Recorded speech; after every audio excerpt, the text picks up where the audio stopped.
This is the Final Whistle podcast from the Wrexham AFC media team. The final score from the Shea, Halifax Town 2, Wrexham 1, and Wrexham's hopes of coming in the top three died today. I'm going to say I feel fairly upbeat about the performance, though, in all honesty. I don't think that it was quite as disappointing as we may feel now when we reflect back on it. Wrexham playing an attacking team, rotating itself slightly after playing 2 games in 4 days, and coming at Halifax really quite hard early on. We're unlucky perhaps to run up against a Halifax goalkeeper in Sam Johnson, who was in inspired form. He made 2 remarkable saves from Bobby Grant in the first half and outdid them in the second with an incredible save which Wrexham claimed might have gone over the line. Memories of Ian Rush's season at Wrexham, when Wrexham came here in a League Cup tie, a first round 2-legged affair, lost 2-0 at the racecourse, won 2-0 here at the Shea. The Shea looked rather different then, and Neil Roberts was convinced that he'd scored with a header which they did on that occasion clearly go over the line. Ref didn't give it. We lost on penalties. This one, I'm not so convinced it went over the line, in all honesty, although there were Wrexham players claiming it to the linesman. But frustration for Wrexham anyway, as they subsided to defeat with a 92nd minute speculative, spectacular winner. Anyway, Wrexham started the game very positively. Jason Oswell was in up front to replace Stuart Bevan. Left back James Jennings came back into the team, and Luke Summerfield had his first start under Brian Hughes in midfield, replacing Paul Rutherford. And Wrexham were on the front foot early on. Really good tempo to play. The strikers causing problems in midfield, winning lots of second balls in the first 10 minutes was, I think, pretty much the blueprint of what Brian Hughes wants his side to look like at the moment. The closest they came to that period came in the 6th minute. A short corner worked nicely between Luke Young and Bobby Grant. Young cutting into the box, got into a great shooting position and drilled it with power. The shot was blocked in the crowded 6-yard box, I think by a teammate, ricocheted around wildly. A huge scramble. Halifax managed to get it clear.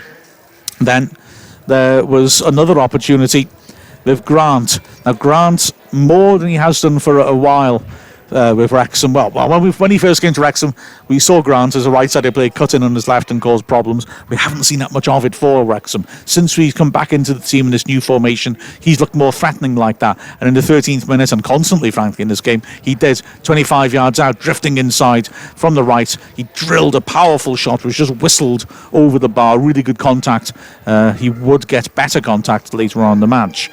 But Halifax did claw themselves back into things and had a decent spell of pressure. Wrexham looked all right. They looked to be keeping them at arm's length. Wrexham's defence looked pretty solid until the 29th minute when Matty Costello, the left-sided Halifax player, who's always their spark and their creator, suddenly came to life in decisive fashion. It actually started a minute or so earlier when he got the ball down the left and tried a little bit of showboating and did a bit too much, in honesty, and lost the ball. But he floated around, got it back, and this time was more effective, nicking between 2 men. Luke Young stretched and fouled him on the edge of the area. The referee did really well, though, to play the advantage, and the ball was stabbed forwards by Rodney to Scott Quigley, of course, had a good spell on loan for us last season, one-on-one with the keeper. Decisive work by Quigley in the left channel, took a touch and absolutely blasted it into the top right corner. Magnificent finish. Leighton with absolutely no chance, and Wrexham found themselves behind for a while. It looked rocky for Wrexham, in all honesty, but they rallied, started to put pressure on again and got the equaliser in the 40th minute. It came after Wrexham won a free kick 25 yards out. Luke Summerfield hitting a good strike inside the right post, low down, dipping into the corner, hitting it with his side foot. Johnson got down well to his left to push it round the post, but he could do nothing of what happened from the corner. Young standing it up towards the penalty spot. Oswell attacking it well and planting an on-target header towards goal. Probably would have been blocked in the crowd, but clever predatory work by Chris Holroyd, back to goal, who stretched and toe poked it into the bottom left corner. Wrexham had the equaliser, and it was all Wrexham to the break. Wrexham really turning the screw and piling it on massively. Halifax were clinging on, but it's got to be said, throughout this match and in that period, they defended their penalty box absolutely superbly. They really did. The centre-backs won so many headers from crosses, and the defensive unit as a whole dealt with a lot of balls into the area, won a lot of tackles, and deserve a huge amount of credit for that. They held on despite Wrexham really creating. Young with a superb switch to Roberts on the right hand side. He swept in A cross which is headed part away. Grant did really well right side the box to come in, win a 50-50, and then drill a powerful shot which was brilliantly saved by Sam Johnson, stretching at full stretch above his head and somehow still managing to hang on to it. Brilliant hands from Johnson and a marvellous save. And 2 minutes later, well, Grant would be denied in almost similar circumstances by another wonderful Johnson save. This time, great possession play, great pressure. Wrexham worked it so well. Grant on the right-hand side, cut inside. Again, he went to drill it across the keeper. And Johnson this time got his hands up and managed to just tip it over the bar. It was really, really good save. Wrexham kept pushing. Second minute of added time. A lovely move between Summerfield and Wright.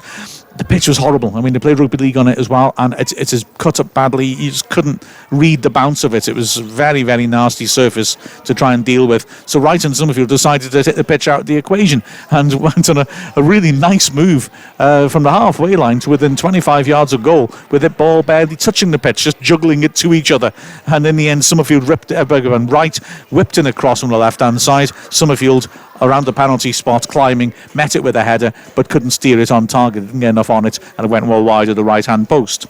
Second half, Halifax started it well and had a couple of good early chances. A nasty ball over the top caused a problem. Kennedy running towards it with the threatening Devante Rodney on his shoulder. Leighton came out to try and help, and Kennedy had to get a touch and nicked it beyond his own goalkeeper, and then had to chase it, beat Rodney to it under his own crossbar and scoop it away. 2 minutes later, another nervous moment in the penalty area. Costello coming inside after a set piece, drilling a powerful shot. It was blocked and span behind for the corner. Leighton trying to save the corner, chased down the line, jumped to catch it. The flag already had gone up, so the ball already gone out. It was an unnecessary manoeuvre, and as he landed, he hurt his right leg quite badly. It was a bit of a concern for Wrexham. He did need treatment, but was able to continue. Wrexham found it difficult to carve out chances in the first part of the second half, as they moved the ball around pretty well in midfield, but they weren't finding much up front really. Bobby Grant was continuing cutting in from the right hand side and loosed off 2 shots in that position and 1 from a more central area, but none of them anywhere near goal. But finally they managed to carve Halifax open with just under 20 minutes left. An excellent move. Roberts on the overlap against his old club, swinging a tremendous cross to the far post, met by Akil Wright, who looked to have scored. A remarkable save by Johnson, lunging, sprawling, and I think just getting his foot to it and managing to knock it clear. Wrexham complained it had crossed the line. I may be proven wrong. I didn't think so from up here, but we'll have to see. Frustration, though, for Wrexham, who started increasingly to take chances. By this point, Stuart Bevan was on up front, Paul Rodford was on in midfield, and Wrexham had increased energy as a result of that. Jermaine McGlashan came on a bit later on as well to give a bit of pace on the left-hand side, and Wrexham were looking threatening, but they were leaving the back door open. On one occasion, Rodney up front, breaking down the right-hand side, beat Pearson excellently. Pearson fouled him, linesman flagged, referee had a good advantage again though, and Rodney swept a brilliant cross into the middle, denied only by an excellent header by Roberts as Dooku attacked. Dooku had come on as a sub because quickly shortly after scoring had gone off with an injured hamstring, it looked like. Then Wrexham continuing to push on. McGlashan drilling across into the box and adamant that his defender's hand. And the crowd joined in. Not many players did though, and the referee waved the appeals away. And then an excellent tackle by Bevan on a central defender, left him one-on-one with the keeper. He had to shoot, I think, in all honesty, about 15 yards out in the left channel. Instead, he decided to square it to McGlashan, and he never looked like he was going to get there first. Scart lunging in with a tremendous tackle to save the day for Halifax, but probably Bevan should have gone for it. Although Wrexham were committing, they wouldn't get another chance until it was too late. In the last minute, in a threat of what was to come, as Wrexham left the back door wide open, pursuing a winner. Dooku launched a long through ball from the right-hand side. Rodney got in behind Kennedy, the lone defender, and was one-on-one with Leighton, but failed to control the ball as it dropped, and the ball bounced through to the Wrexham keeper. But that was just a warning. In the second minute of added time, Rodney did get his reward. Halifax coming forwards, got bodies in the box. Rodney, on the right side of the area, did really well to cut in onto his left foot, and from a very, very difficult angle, just drilled a shot with power. I think it caught Leighton unexpected, whistled across him, hit the far post and went in. An absolutely tremendous speculative finish.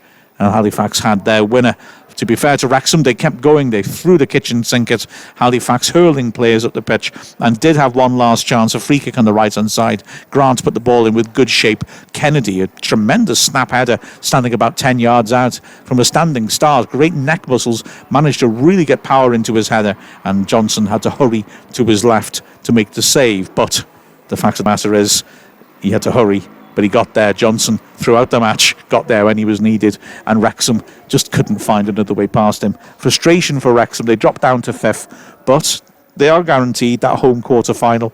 And to be honest, it wasn't a bad performance at all. Wrexham look more threatening than they have done for a while. This change of formation has worked, and whereas some of the personnel maybe could be upgraded a little bit, the fact of the matter is that they still go into the playoffs in pretty decent shape.